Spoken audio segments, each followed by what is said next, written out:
Everything. 3, 2. Welcome to this week's episode of Spartan News. I'm your host, Holly. And I'm Kennedy. In this month's episode, we will be hearing from staff, students, and the community about a variety of topics. It's the Spartan News interview show.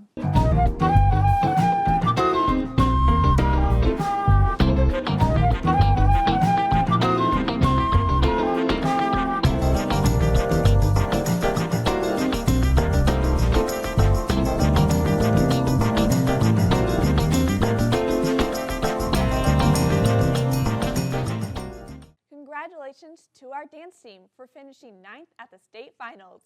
This wrapped up a very successful season that saw the team winning conference and finishing 2nd at the sectionals.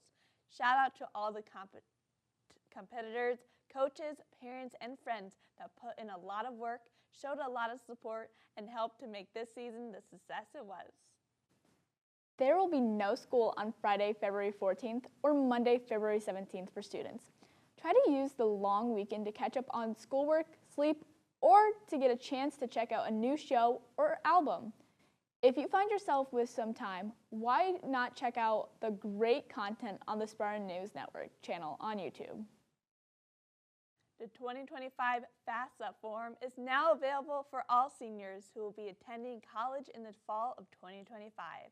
Remember that all seniors must fill out FAFSA form or a FAFSA waiver in order to graduate. If you have any questions, please email your counselors to set up a meeting to go over the information you will need to fill out these forms. If you're interested in pursuing a career in the trades after high school, check your email for a Google form to indicate your interests. Once you fill out the form, the high school will keep you updated about news and opportunities in our community. There are a lot of options out there, so even if you're not sure about what you want to do after high school, fill out the form to keep your options open. Herf Jones will be in the cafeteria on March 13th to distribute caps and gowns for seniors. Make sure you pick up your graduation garbs as the end of the school year is closer than it may appear.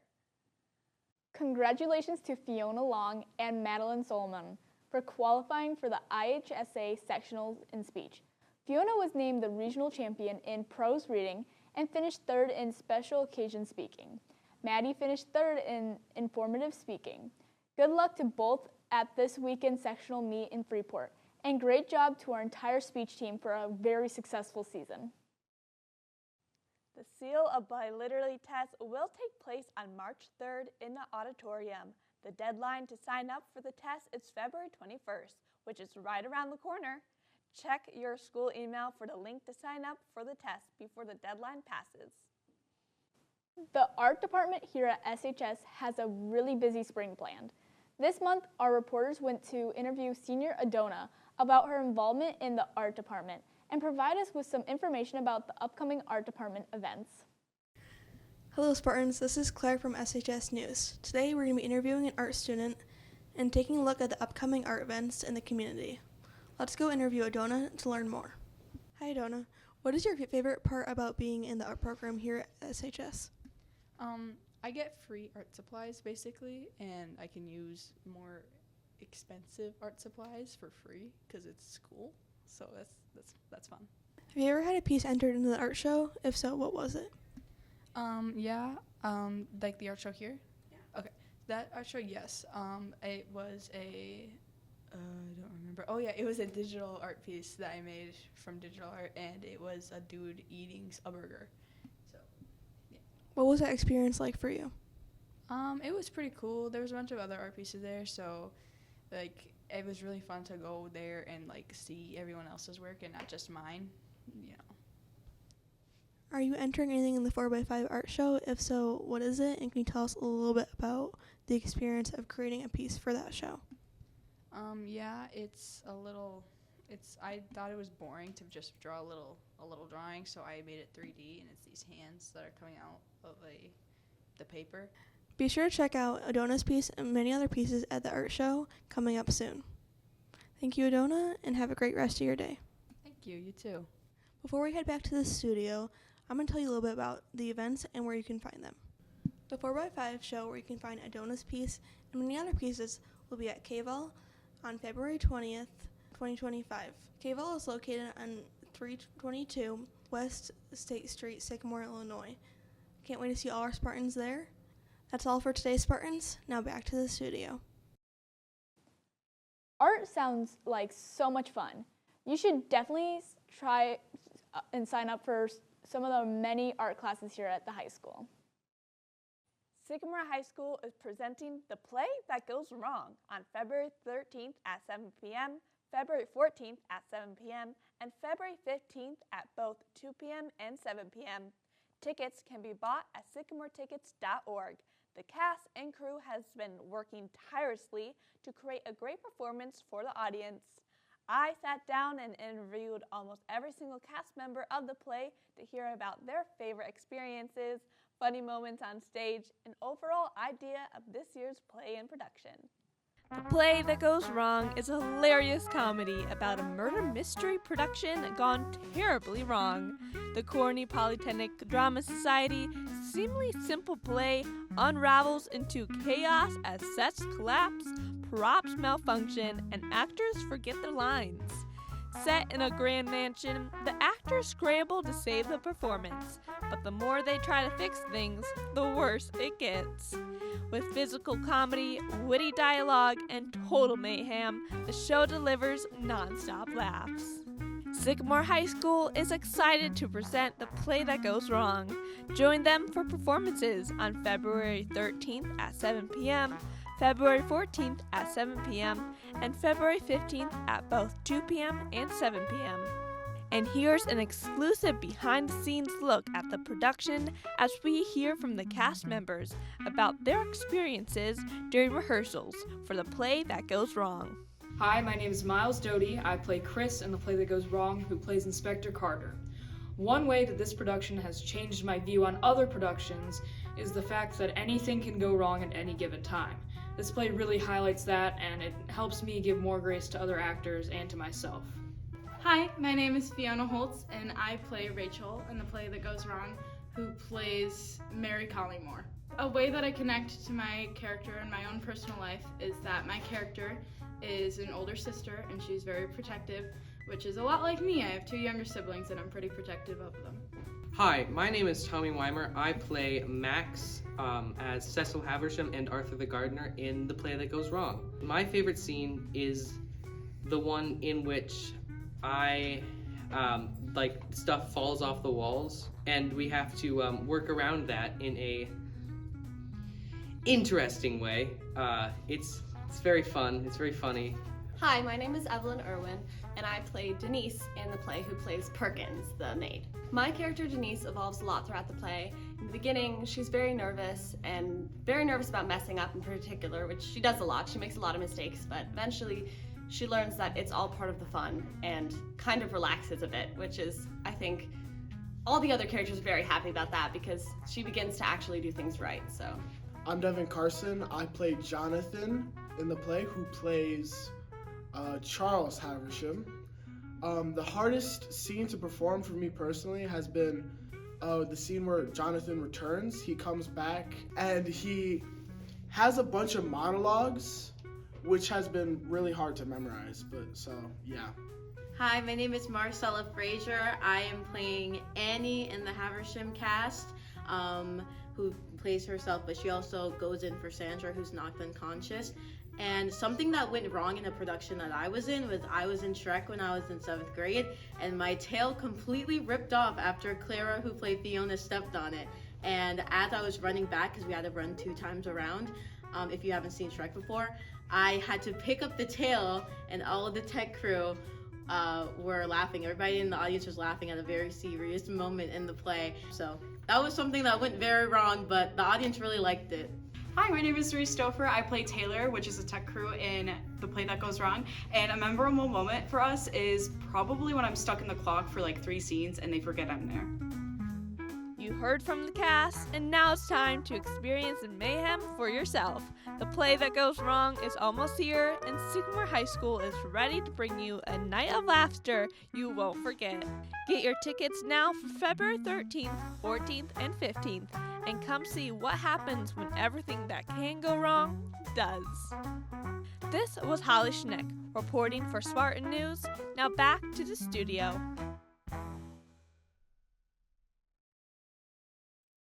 The Play That Goes Wrong is a play within a play that a theater group is trying to put on a murder mystery production. But when everything that can go wrong does, the play becomes a humorous disaster for the audience that was never intended to happen. Let's take a quick break before coming back with more of the Spartan News. February is the shortest month of the year. But with the weather still being cold and the days still shorter than we'd like them, and the general malice of the school year feeling not quite at the end but not quite at the beginning, February is a month that can feel longer than it actually is. So what are some things you can do to make February feel less interminable? 1. Start a gratitude practice. Actively acknowledge the positive aspects of your life to help foster a sense of well-being. 2. Maintain a good self-care routine. Take time each day to read, journal, do some yoga, go for a walk, or reflect on things that bring you joy. It is easy to forget to take time for yourself each day, but self-care doesn't take much time. And establishing a good routine can pay dividends pretty quickly. 3. Get some sleep. We all know that sleep can be harder to get, but creating a regular sleep routine, getting to bed at the same time each night, and putting your phone down an hour before bedtime can all help to foster better sleep. 4. Eat. Seems pretty straightforward, but making sure you are eating appropriately and that you are eating things that are good for you can make a huge difference in your mood and mental health. Try to incorporate more fruits, vegetables, and grains into your diet, and make sure you are trying to balance your caloric intake with good amounts of fiber and protein while limiting excessive sugar. Lastly, 5. Set reasonable goals. Long-term goals can be super helpful, but in the long month of February, it can help to craft some short-term goals. Having a short-term goal that you can reach will give you the confidence to buy in to keep working toward those long-term goals. Remember, the 1-by-1 test. If you can make an incremental process toward a goal, it's a win. Remember to check in with yourself often and make sure you are reaching out for help if and when you need it. February can feel like the longest month of the year, but if you are proactive in figuring out ways to maintain positive habits, start to develop good routines, and remember that you have those around you that care about you and that can help you with what you need. We all can end February healthier, happier, and more ready to tackle the end of the school year than we entered it. Science Corner is back, and this month Noah and Adam are doing an experiment involving Skittle diffusion and Mr. Mraz. That seems quite random. Let's head over to our intrepid scientists to see what all the fuss is about. For this month's Science Corner, we will be performing the Skittles experiment, a demonstration and diffusion of Skittles in warm water. For this experiment, you will need a plate, preferably not a paper plate as the water will soak in, a small amount of warm or hot water, and some Hey! To set up this experiment, first set down your plate and arrange your Skittles in a circle along the edge of the plate. You can do this in whatever pattern you want. The more colors, the prettier it is. Then, pour your warm or hot water onto the plate and watch as the colors diffuse towards the middle of the plate in a beautiful swirl. Now let's go to Mr. Mraz to explain how and why this happens. So we see this happening because the water is dissolving the outer coating of the Skittles, and that's where the color in the Skittles is. And as that dissolves, that obviously changes the color of the water, and that color diffuses into the rest of the water because we have a very high concentration of food coloring near the Skittles and a very low concentration of food coloring far away from the Skittles. And one of the things with how concentrations work is particles move from areas of high concentration to low concentration. So those food coloring particles are going to move from near the Skittles throughout the water. And the reason we see them not separate or not combining and staying separate is because each of those food coloring molecules is slightly different. So they have different densities. So for the same reason you might see different layers in a glass, or that you might see like salad dressing separate if you leave it in the fridge for a while, that same thing is why we see these colors not mixing as they go down, is because of those different densities of those of that sugar water. And I think that about explains our Skittles on the plate.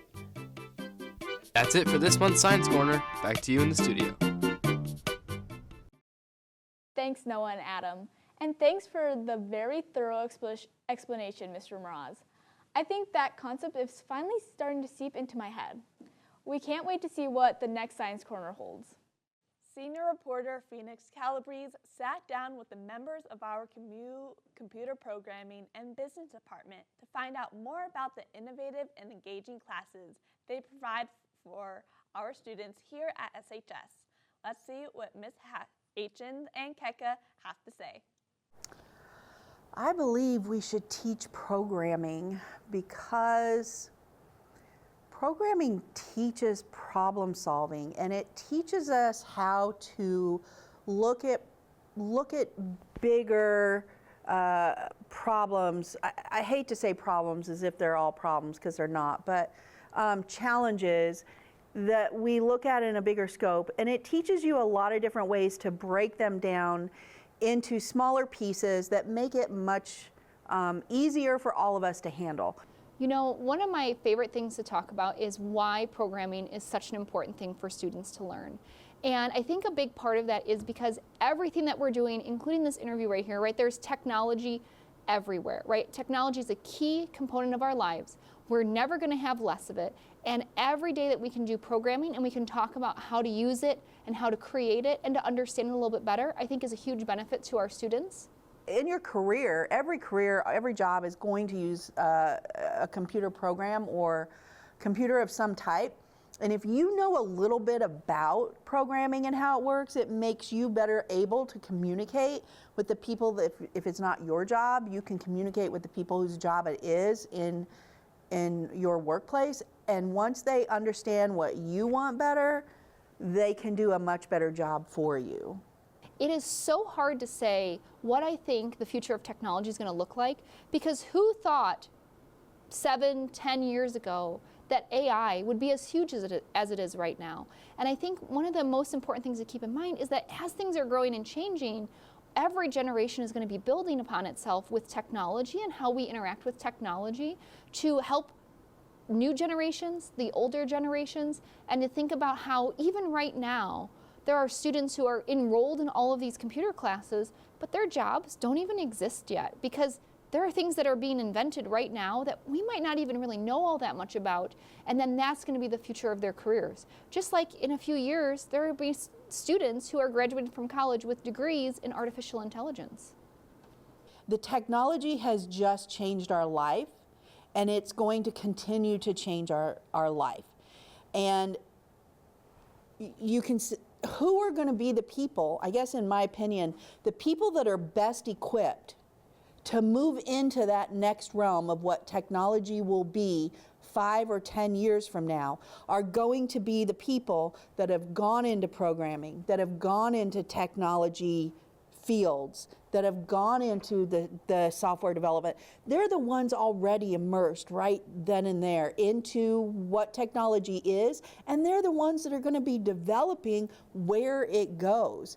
Yeah, so when I think about like all the conversations that I've had with students about pursuing future careers in technology, one of the things I always go back to with them is you can go into any field, no matter what it is, agriculture, computers. You could be an accountant or a banker, and you are going to be exposed to some level of programming, whether it's like GPS, or it's going to be AI or predictive analytics. And I think that students don't have to necessarily think about going into a field of computer science, but rather to recognize and understand that no matter what field they're in, they're going to be working with programming and computer science and tech people and devices that they'll have to become familiar with. And so getting a good foundation now, whether it's at the middle school level or the high school or both, is going to give them a true leg up in the future with their careers. I think that what we have to realize is no matter what career you have, it's always going to be about your ability to think on your feet, and as you want to move up the chain, so to speak, in your career, bosses appreciate someone that can think for them, that they can rely. Look, I know that if I send this to so-and-so, they're going to be able to oversee this project and it's going to get done. I just don't ever see the possibility of those skills going away. Our world is going to continue to get more advanced based on technology. We already know that. The kids today have never lived without it, and it only continues to progress and progress in faster ways. It's exponential. So when I think about when students are having conversations with me about why they might want to pursue these careers in computers, I think about some things that are really important to me and things that I've seen throughout my life with people who have these careers. One is creativity, right? You get the ability to create projects, do hands-on work, and also explore and discover things at a rate and pace that other people might not. Another is the ability to have kind of a flexible work schedule, because even though you're going to have deadlines, right, the way to get there always looks a little bit different. And then also, I think just the autonomy of having that skill set and understanding really also just helps people be set apart. And so people who like to help others, people who enjoy working with computers and technology, it's a great field for them because it encompasses so many different types of jobs, careers, and future paths. I'm just really excited to see AI is still pretty new, and education lags behind, businesses lag behind. You just have to have those people that are really comfortable with it to move forward. And I'm really excited to see how that becomes implemented. I am so excited to see what comes out of our future programmers someday. I have to say, I'm just such a big fan of all of the students here, and I think that anybody who takes programming, it's taught in a really accessible way, and that's why I feel very hopeful about programming and computers and technology, because you learn these skills and then you take them and then you grow with them, and it's just going to be so wonderful. I feel like we have so many future programmers or just people working with different careers and fields where the future and the opportunities are endless. Thanks, Phoenix, and thanks, Miss Aitchen and Miss Keka. Computer programming and business classes sound like a blast. This month, I sat down with our librarian, fall sports coordinator, and former English teacher, Mr. Anderson, in the library to go over all the different hats he has and still wears here at SHS. Let's see what he has to say about his varied experiences throughout his career. I've had a lot of roles here at Sycamore High School. I got here when I was 22, so that allowed me to take a lot of different opportunities and roles. I got here as an English teacher, and so that was kind of my primary job. I taught a lot of senior and junior courses at that time. And then my second year, actually at the end of that year, I was asked to be the freshman girls soccer coach. So I took that on for one season, and then the very next season I coached boys freshman soccer for several years. I had a real fun time with that. I honestly played soccer when I was really young, but didn't know a whole lot about it. So I was learning quite a bit as we practiced. I had some really good teams and some awesome players. I got to know some kids real well through that I still know today. And then I got into baseball, which I always kind of wanted to coach. And I coached that for 15 years. Had a great time with that. I got to do a lot of summer league baseball stuff as well. So, and that was a lot of work because, sports here are year-round. You are always practicing, always doing something. I had young children at the time, so my time was split. I was gone a lot at certain moments, so that was kind of tough on me. But at the same time, it was very rewarding to see kids outside the classroom and get to know them in that way. And you get a better understanding of students just because you see more of their whole side of them. And you're a little more empathetic maybe, understanding of what they're going through, things like that. I also had a chance to be winter coordinator. I'm currently fall sports coordinator, so that means I kind of help get all the home games up and moving, getting the officials set, getting workers to work the games, score the games, timekeepers, things like that. So that when the tip-off is ready, the game's good to go. So I've enjoyed that. That's also a lot of time. Winter's a ton of time with all the basketball games. But that's given me a lot of time to meet a lot of people, see a lot of people I haven't seen like old friends that are now coaching or involved with officiating, things like that. And a lot of parents and families that come to the games. So it's cool to see that community side of all our events and things like that. I've also done a bunch of clubs here. I'm currently the freshman class advisor, so I help us kind of raise money for prom and things like that. I ran the journalism club for a few years, creative writing club for a while. We had a reading club. I forget the name of that one. That was a long time ago. So I've got to do a lot of those kind of things, which is, again, real fun. You know, going off to a creative writing fest and winning that was a lot of fun. We, beat schools like Geneva, St. Charles. So seeing that academic side of students is certainly what I really like the most of being around here, seeing students produce and create things. I had a chance to be the TV production teacher. Again, I didn't know tons about that, but was eager to learn, work with students, and just make things that are awesome. So that's kind of what we set out to do. And so I think if you always take that angle of being curious in life and having that curiosity to you, a lot of things will happen in your favor, and that's kind of what I've tried to do around here. Thanks, Mr. Anderson, both for making the library an inviting and safe space and for all you do for our building. We will be right back after one more quick break with more of the Spartan news.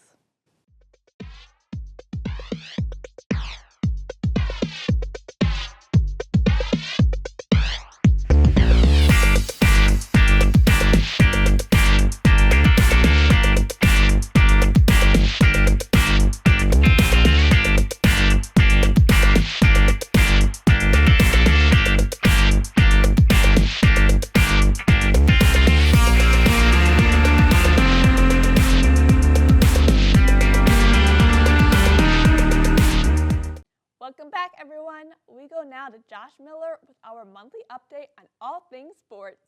This month, he tells us about upcoming events, has an interview with our very own Team USA bowler Landon Jordan, and an interview with head boys basketball coach Mr. Franklin.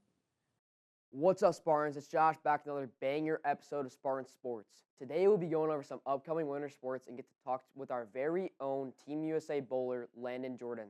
Now let's get straight into it. The boys basketball team beat LaSalle Peru Tuesday 62-58 and will play Belvedere, Ottawa, and Marmon Academy this week and Genoa, Kingston, and Morris next week. Now we'll go to Logan for an interview with Coach Franklin, the head coach of the varsity boys team. I'm Logan Hodges here with the varsity basketball coach. Coach Franklin. What has changed from the past 2 seasons to achieve a positive record? We've had a lot of buy-in from our guys in the off-season. Everybody's been showing up and putting in a lot of work and has really been able to develop some continuity for us. Having Josiah and Unique come in as well to add to our team has been big, but we've really just kind of learned from the experiences of the last 2 years to put us in a position to continue to be successful. What does a senior leadership look like for the underclassmen? Our seniors have been great. They lead by example by showing up every day and put in the work, and they've also been vocal. They've kind of seen what can go right and what can go wrong in the last 2 seasons, and they've really shown that for our younger guys as an example. What has the practices been looking like this week to versus a conference opponent like Canelan? Well, this time of the season, we're trying to make sure that everybody's bodies are right and we're keeping everybody healthy. But at the same time, a lot of walkthroughs, really trying to get good preparation for what they're trying to bring to us. I jump in for scout team quite a bit, so trying to just give us a good look. And finally, what is the team's biggest X factor? Our biggest X factor is making sure that we're rebounding. If we're able to rebound and we're being consistent, that usually results in wins for us, as well as making some threes. Thank you. Good luck tomorrow night. Thank you. Thanks, Coach, and good luck for the rest of the season. The girls will play Morris and Geneva this week. Good luck, girls. The wrestling postseason is coming up with 4 of the 5 girl wrestlers making to the sectionals. The boys sectional is the 14th at Washington, and they have high hopes for the regional. Our very own Landon Jordan recently bowled at the Team USA trials and made the team with a 6th place finish. Let's go to Chase to talk with Landon. What's up, Spartans? I'm Chase Miller here with Team USA bowler Landon Jordan. So, Landon, you've done something not a lot of people can say they've done. You've bowled against some of the best competition at the USA trials. What was that like? It was pretty awesome to be able to be out there competing in Reno, Nevada.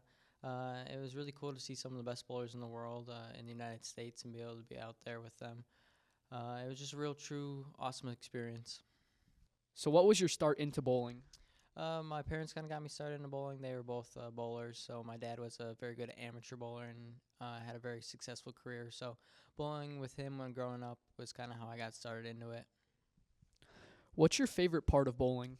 My favorite part about bowling would be the people that I get to meet, traveling around the country and hopefully soon around the world. I've met a lot of great friends, a lot of awesome people, so definitely the people and the sport. And what's your highest career record that you've set? My highest game is 300. My highest 3-game series is 869, so. That's great. All right. I'm Chase Miller. That was Landon Jordan. Thank you. Thanks, Landon. Great job. That's it for me this week, Spartans. Make sure to subscribe to Spartan TV so we can surpass Spartan TV in Jarupa Hills, California. I'm Josh Miller, and I'll see you guys on another episode of Spartan Sports with Josh. Thanks, Josh, and thanks to all our sports reporters for bringing us the goods when it comes to Spartan sports. Taking a look at our surrounding community, our very own Lucas Cahill brings us an inside look at the recent protests outside of the DeKalb County Courthouse organized by Safe Passage. Let's head over to Luke to hear more. Last month, I attended a Safe Passage protest outside the DeKalb County Courthouse. Let's take a look at what the protesters have to say. I know, that's why I was doing this to you.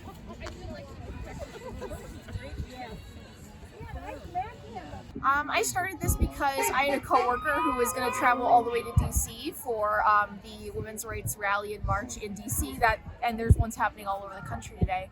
And I knew that there's a lot of people who can't afford plane tickets or the ability to drive somewhere far away. And I knew that there's a lot of people in DeKalb County that want to support women's rights. And I work for Safe Passage, which is the Domestic Violence Sexual Assault Crisis Center here in DeKalb and Sycamore.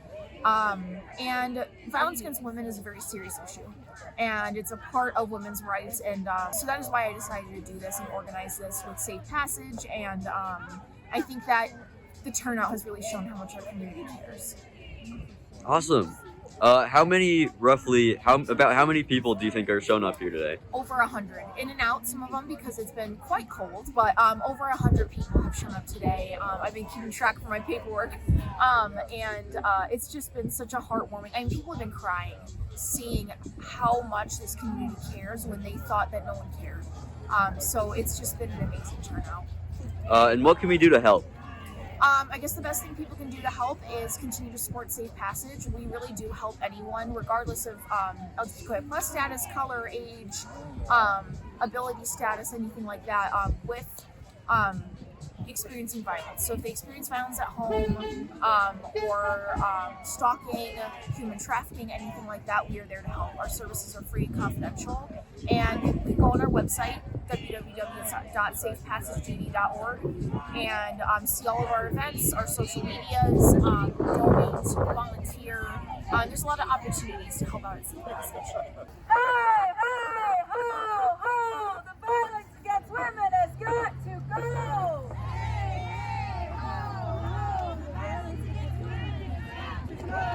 I heard about it through the Women's March organization because they sent me an email about it, and then I checked it out and decided that coming to Sycamore was the best place for me to participate.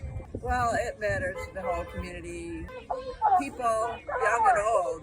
I'm in my 70s, so I'm still here, and this sign tells it all. Well, I just think it's really important both for women's rights and for everyone's rights to advocate for trans rights as well, because I feel like if you start picking at one aspect of the population, you're going to start picking at everyone. So it's just really important to stay strong within our community. Thanks to those who interviewed. Now let's go back to the studio. Safe Passage does so much for our community and provides such important services for those in need. Thanks to all that gave their thought, and thank you to Luke for bringing this event to our attention. That's all we have for this week, Spartans. I'm Holly. And I'm Kennedy. Happy Valentine's Day, Spartans. We'll see you back here next month for even more of the Spartan news.